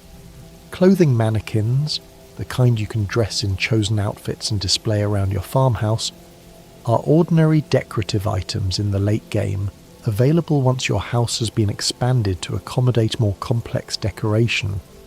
They are wooden figures, human in shape, holding whatever garments you place on them. Standard, sensible decor for a farmer who has accumulated more clothing than they can wear. Some mannequins are cursed. The manifestation of the curse is not dramatic. There is no moment where the mannequin moves in front of you. No jump scare, no monster. The cursed mannequin simply exists in a state of not quite stillness that becomes evident when you notice something you weren't supposed to notice. The first sign, the mannequin is not in the position you left it. It has moved slightly, a few feet from where it stood. The difference is small enough that you might attribute it to your own memory. Perhaps you placed it there. Perhaps you moved it and forgot. The second sign, the wallpaper of your farmhouse changes. Not a room you can access from outside. Not a wall you could have reached without passing through other rooms. The wallpaper in a specific location shifts to a different pattern. The mannequin, meanwhile, is in yet another position. The third sign, you wake up wearing different clothes than what you fell asleep in, and the mannequin is now wearing what you wore to bed. This has happened while you were asleep. The mannequin, which should not be able to move, which is a piece of wood and fabric, has been in your bedroom while you slept. It has taken your clothes, it has dressed itself in them, and you have woken dressed in whatever the mannequin was wearing. The game offers no explanation. No character in town knows anything about it or volunteers anything about it. The wizard, who knows about most supernatural phenomena in the valley, has no specific dialogue about cursed mannequins. The witch's influence seems plausible, given her known interest in dark objects and domestic space. She is, after all, the source of the haunted skull that visits your bedroom, and the cursed ancient doll that escapes from your television. But the mannequin curse is not attributed to her. The cursed mannequin is perhaps the most intimate form of supernatural invasion in the game. The strange capsule arrives from space. The old mariner appears on the beach. These things keep their distance. The cursed mannequin is in your bedroom. It has your night clothes.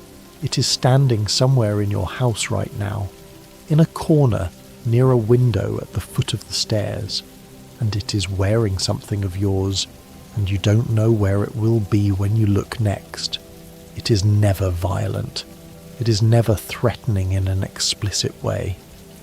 But the domestic uncanny, the sense that something has been rearranging itself in your intimate space while you are unconscious, is the specific variety of strangeness that is hardest to set aside. Because you can ignore the capsule, you can avoid the beach on rainy days, you cannot stop sleeping. The wizard's tower has been in Cindersap Forest for a very long time. There are no records in Gunther's archive of when the tower was built, or by whom. It appears on the oldest maps of the valley that have survived, maps predating the current township of Pelican Town by a significant margin, and on those maps it is labelled simply as the tower, in the same way that things are labelled when they have been present long enough that no further explanation seems necessary. The tower, it is there. Presumably everyone already knew. Rasmodius, the wizard, is not from Pelican Town. He arrived at some point in the past with considerable knowledge of the valley's magical infrastructure already in place, which suggests he either researched the valley extensively before arriving, or had a prior relationship with it that the current town's memory doesn't encompass. He knew about the Junimos before most of the town had stopped believing in them. He knew about the structure of the community centre's magical significance. He knew where the Shadow People's infrastructure intersected with the human town's sewer system. He positioned himself in a tower on the western edge of things and began watching. The looking glass in the tower, through which he observes the valley, is not something he built. It was already there when he arrived, he has said in one of his more forthcoming moments. Someone built this tower and built an observatory into it, and then the wizard came along and found it and stayed. The tower chose him, or he chose the tower, and the question of who built the tower originally is one he either doesn't know the answer to, or has decided not to answer. He cannot leave the tower in human form because of his ex-wife's curse. But here is the mystery within the mystery. The tower was there before the witch was in the valley. The tower was there before the wizard was in the valley. What was it before either of them arrived? Who watched through the looking glass before Rasmodius? Who sat at the desk covered in arcane texts and looked out at Cindersep Forest and took an interest in the particular configuration of magic that runs through this valley? The tower is a container that has held multiple occupants over a very long time. Whatever it was built to do, to observe, to translate, to interface between the supernatural strata of the valley and whoever happened to be living in it, it has been doing for longer than the current wizard has been alive. There is a sense, if you stand in Cindersap Forest at the right hour and look at the tower with the right quality of attention, that the tower itself is aware, that it has its own relationship with the valley that is separate from the wizard's relationship with it. That whatever intelligence built the looking glass into the stone knew the valley would need watching indefinitely, and built accordingly, and then let time bring whoever was required. The wizard is the current tenant. He does not know who the previous ones were, neither do we. The Stardrop is the most personal mystery in the game. There are 7 of them, scattered across the valley in locations that require different kinds of effort and relationship to discover. Each one increases your maximum energy. Each one, when consumed, describes its taste as that of your most precious desire. Not a universal food experience, not a flavour that can be compared between people, but something uniquely tailored to the person eating it. Your most precious desire is what it tastes like, not a generic sweetness. The thing you most want. This means the Stardrop knows something about you. Each one does. It reaches into the person who consumes it and finds the most private, most essential longing there and offers that as its flavour. Not symbolically, not in the way that comfort food tastes like home in a metaphorical sense, but literally. The Stardrop has read you. It has found the thing you most want, and it gives you that taste, and then it gives you more energy, more capacity, the ability to sustain the life you're building for longer each day. There are 7 of them because 7 people, your character included, are not one simple desire. You're not a single longing.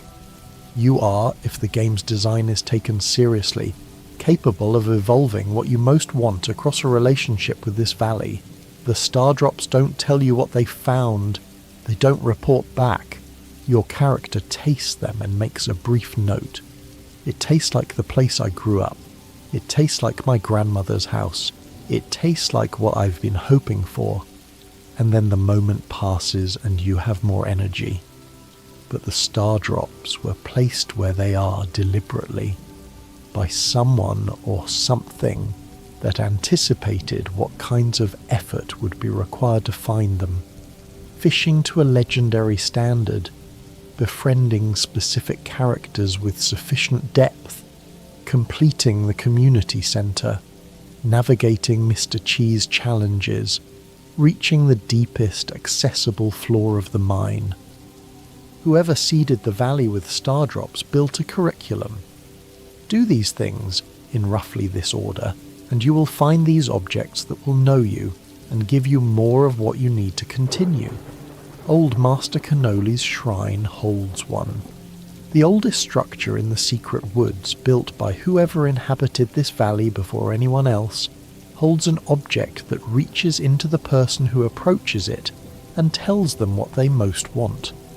The oldest mystery in the valley, the pre-dwarven, unnamed, unremembered one, left behind an object that is specifically sensitive to human longing. Whatever was here before knew what would come after. Whatever built the shrine built it for us.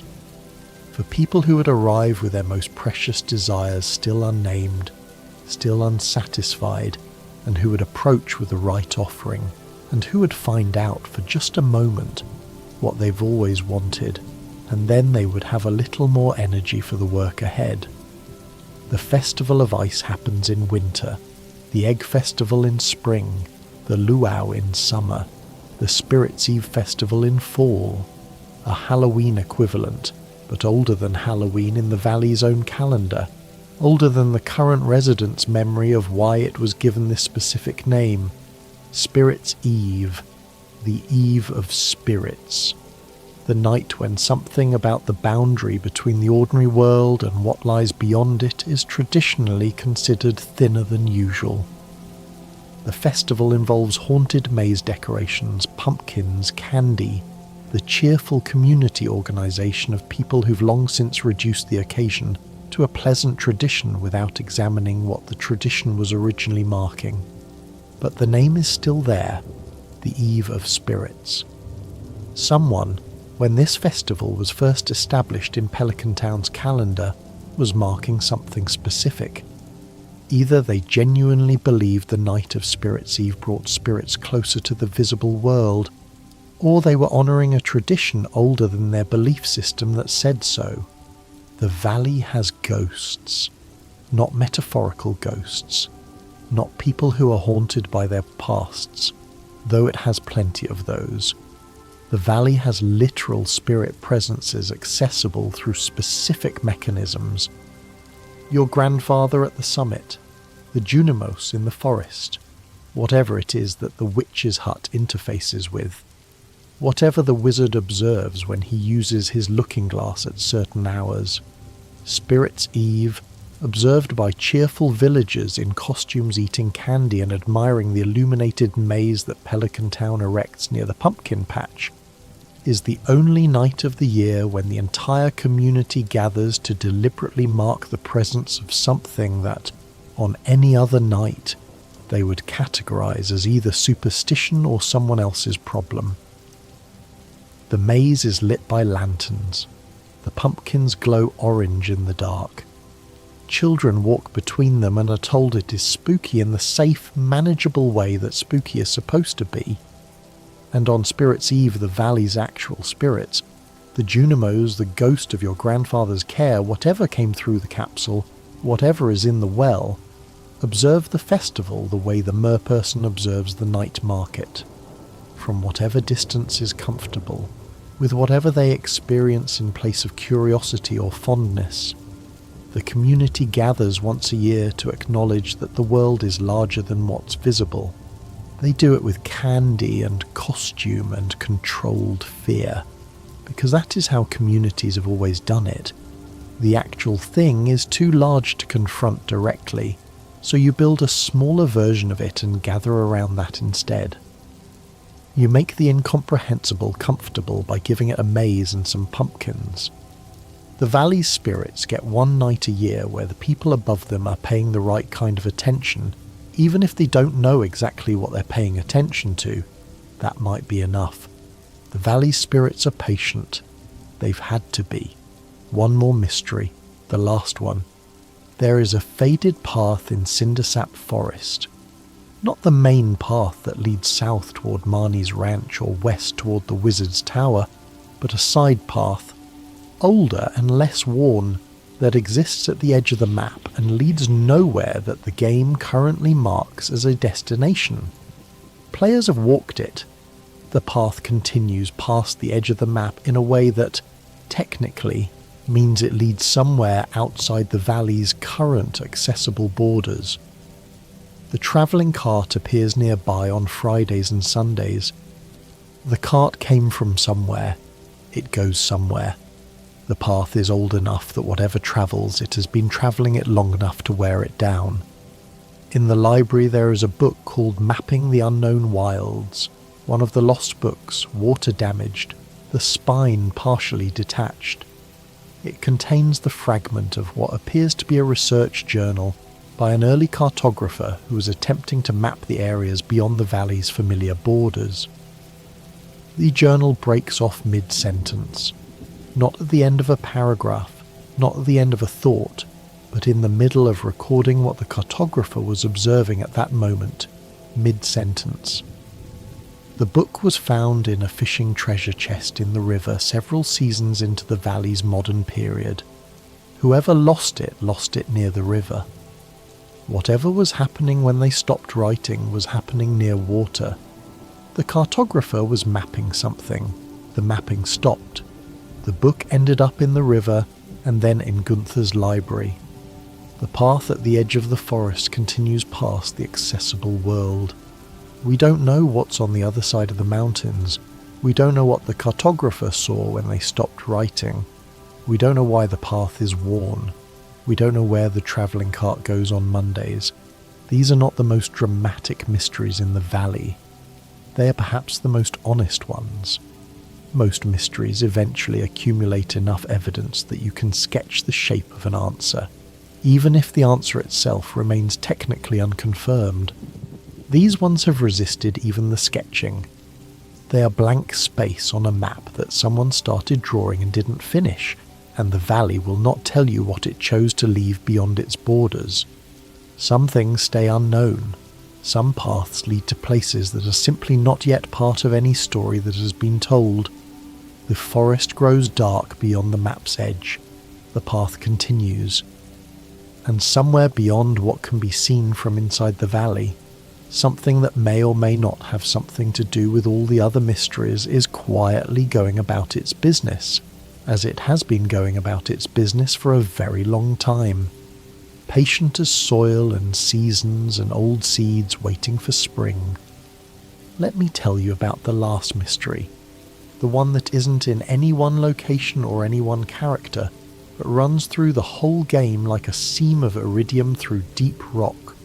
Stardew Valley is about healing. But the specific form the healing takes, the specific mechanism by which a person exhausted to the point of meaninglessness becomes someone capable of growing something and meaning it, is worth examining as its own mystery. Because what actually happens when you arrive at the farm? You step off a bus.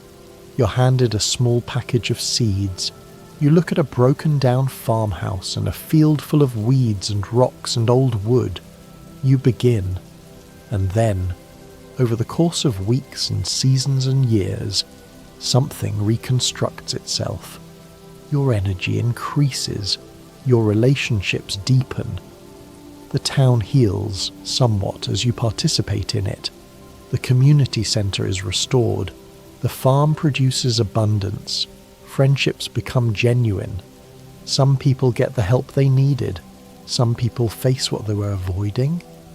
Some people find their way toward versions of themselves that are truer than the ones they'd been maintaining. The mystery of Stardew Valley, the deepest one, is not the strange capsule or the old mariner or what's in the well. Those are questions. The mystery is this. Why does it work? Why does a valley with this much buried darkness, this many old wounds, this many complicated people, and impossible creatures and inexplicable events, why does it feel like a place where healing is possible? The Junimos, the roots of the old tree in the secret woods, the soil that has held the artifacts of civilizations that no one remembers, the river that has been running through the valley since before anyone was there to name it, the seasons that come regardless, the wizard watching through his glass, Krobus in the sewers gently tending his small shop, the merperson watching the night market with its enormous patient eyes, Something in the valley is organized underneath everything around the possibility of regeneration. Not the easy kind, not the kind that forgets the wounds or papers over them. The hard kind. The kind that requires you to go into the mine and face what's down there. The kind that requires you to stand in the forest during a rainstorm and still be present when someone else needs you. The kind that requires you to learn a dead language letter by letter out of respect for what it holds. The valley is patient with difficult things.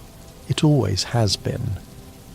Your grandfather knew, because people who have lived closely with the land for decades learn to know things the way soil knows what season it is. The valley was waiting for you, not because you're special exactly, but because it had reached the period in its regenerative cycle where it needed someone willing to pay attention. You arrived. You paid attention. You learned the language, both the spoken one and the unspoken one, the one written in the arrangement of stars above the mountain, and the sound of rain on farmhouse roofs, and the weight of a Junimo's small round body resting in your palm when you've earned enough of their trust. Every mystery we've followed tonight ends the same way, not with an answer, with the recognition that something has been here long enough to have a question that outlasts whoever first asked it. The strange capsule doesn't answer what it carried. The well doesn't answer what it seals. The statue doesn't answer who placed it. The sealed scrolls don't answer what was here before the first civilization. The old mariner doesn't answer whether he's a ghost or a man or something in between. The prismatic shard doesn't explain where it came from. The ancient sea doesn't say who planted it the first time. Old Master Canoli doesn't say who he was or who built his shrine, or what the valley was like when someone stood here and felt it was worth carving into stone. But the valley keeps all of it, holds it in the soil and the water and the old stone. Trust that the right people, the ones who arrive with their grandfather's letter and their exhausted hearts and their genuine need for something real, will eventually ask. You are here. You have asked. That is enough. The stars are very bright over Pelican Town tonight. The river moves below the wooden bridge, carrying whatever rivers carry in the small hours. Old leaves, reflected moonlight, the slow weight of water being what water is. The farm is quiet in the way that things are quiet when they don't need to be anything other than what they are. Somewhere in the mine a dwarf sits in his ancient chamber, surrounded by walls he's read so many times they feel like breathing. He is the last of his people. He holds their history inside himself like a seed. Somewhere in the sewers, Krobus sits in his small, careful space and is gently, unhurriedly himself, the last of his people too, the sole survivor of a 1,000-year war that ended in exhaustion, tending a little shop in a sewer in a town that doesn't know he's there. Somewhere in the secret woods, the Junimos are in whatever state Junimos enter when they are between tasks, that in-between place the wizard describes without being able to name, where forest spirits go when the visible world doesn't need them at this exact moment. Somewhere in the Calico Desert, Sandy smiles at a closed door and waits for tomorrow's bus. Somewhere on a rainy beach that will be dry tomorrow, the old mariner stands at the water's edge and watches the tide pull back and does not speak and does not leave. Somewhere in the skull cavern, the floors keep going. Somewhere on your farm in the field, something planted thousands of years ago produces fruit again this week, the way it will produce fruit next week, the way it has always eventually produced fruit when someone finds it and gives it soil and water and the patience to wait for a whole season before it's ready. Somewhere in a town that doesn't know it's being watched, a small dark figure moves along a fence at the edge of vision, learning the shapes of a world it arrived in without a map, building a map one careful night at a time. The valley has held all of its mysteries for as long as it has held everything else. It will hold them for as long as it takes. It is patient with questions the way old places always are, the way mountains are, the way riverbeds are, the way the soil is, which has been holding seeds and bones and artifacts and all the buried evidence of everything that ever happened here, long before anyone thought to ask what was down there. Sleep now, if you can. The valley is awake, as it always is, in the way that places alive with mystery are always awake. Not loudly, not urgently, but continuously, holding its questions like seeds waiting for spring. The farm is quiet, the crops are resting, the stars are doing what stars do, and somewhere beneath it all, something very old and very patient is still exactly where it has always been, waiting for the right question. Give it time.